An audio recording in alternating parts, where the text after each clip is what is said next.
كلها طلعت ما تحبني، بس محمود يحبني. محمود صباح الخير. صباح النور، شلونك؟ نورت العراق محمود. ما يفتهمني اللي مترجم من يعرف يحكي. انت وق نور يعني ضوء. انت لمبه. انت خلي اشرح للشباب. انت مثل هذا منور وش فهمت؟ ايه هذا شنو ايه؟ والله وديك شكرا. وديك انت حبيبي شكرا لك. هو مثل لمبه بش منور يعني شلون تفهم وياه؟ محمود يسالني يقول ليش ما حاط ميك اب؟ قلت له واحد دنيا صبح يخلي ميك اب، ليش يخلي ميك اب؟ ما يخلي ميك اب، مو صح؟ ما يخاف يتعب، ما يخالف تعب، يسوي ميك اب لازم. يقول حتى لو يتعب مي يخالف يتعب، بس خلي ميك اب. قلت له ما اريد اخلي ميك اب من الصبح. على فكره ابنه اسمه فرهد. يابا تعال احمد صبيح حبيبي احمد. لا تحكين علي قدام الناس تعتذرين بيني وبينك، وين اكون؟ والله عيب عليكم. طلع بس محمود يحبني. قال انت ليش ما يخلي ميك اب اليوم؟ ليش ما مخلي ميك اب؟ قدام احمد. لا ما حكيت. ما قلت له انت منور مثل بش لمبه. شلون؟ لايت. اي ذيس از لايت. لايت يا رب يكون يفتهم. لايت مو رجيم يعني. ايه لايت يعني بش يعني ضوء نور.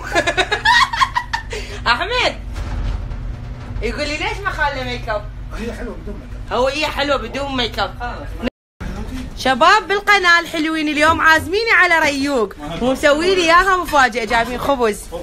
باش مسوي؟ ايه مسوين بعد. اول يوم الي بالجيم. ايه احكينا عجب والله. صراحه البارحه اول لعبه لعبناها هي اكل البارحه. الله جيم. نعم واليوم هم عندنا تمرين ان شاء الله على اكل ثريد الاجنحه الحمراء اللي بها حمص. اوكي. شنو وجه هذا الله؟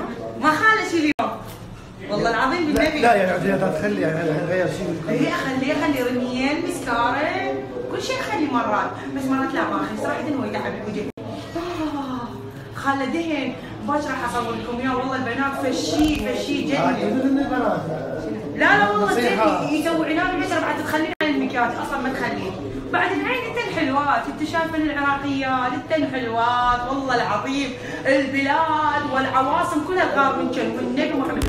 قدرت تندمني على الايام، على عمري ضيعته على الاوهام. بسم الله الرحمن. هذا الشيء الكبير اللي وراي.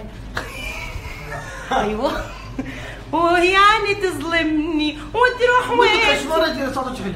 انت قشمرتني قلت لي صوتك حلو. فدوى الله انت هيك جاي الدنيا لو واحد من شنو؟ فدوى بس بصراحه يا بنات اني احلى مني. لا هي بس اقدر اقول لكم شغله صغيره. فدوى الله كتكوت هسه جاي من بطن امه. هذا وين كتكوت؟ وين كتكوت؟ صباح الخير. صباح الورد. صباح الخير. حنفد شوي اخصف لكم وياه. هو هنا بالقناه بعدين احكي لكم هذا عمكم ليه تحكوا وياه.